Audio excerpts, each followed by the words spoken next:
Welcome to the Man and the Pan. Everything I do is going to be using this frying pan. Today I'm going to make shrimp tempura. And all what you do is you get shrimp. I have 16 to 20 size. That means there's 16 to 20 and a pound. I got easy peel because the thing is already clean from the back. You see, just like this, right? It's already clean. Okay, so I take off the shell.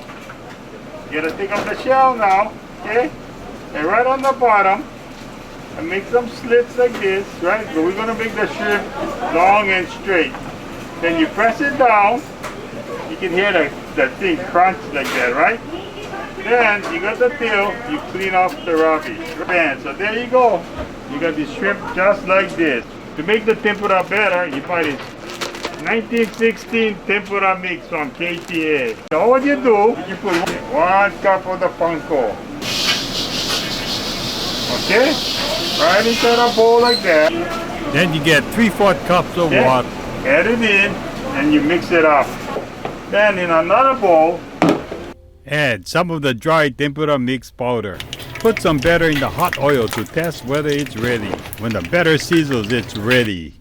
All what you do is grab your shrimp, put it in the dry batter mix, then put it in your wet tempura batter, then fry it. and you lay it softly right on there. Perfect. You're going to get good tempura real fast.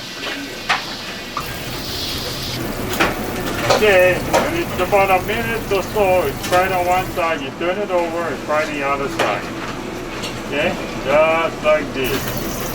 Okay, it's just about done. Nice and crisp. Put it onto the hand towel. See? Just like this.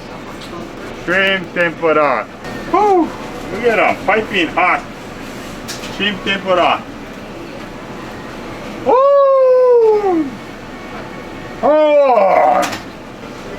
Woo! Wow, fucking hot. Look at that.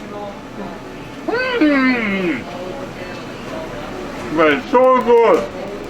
Hey, so easy, so good. Man with the pan. We'll see you. Aloha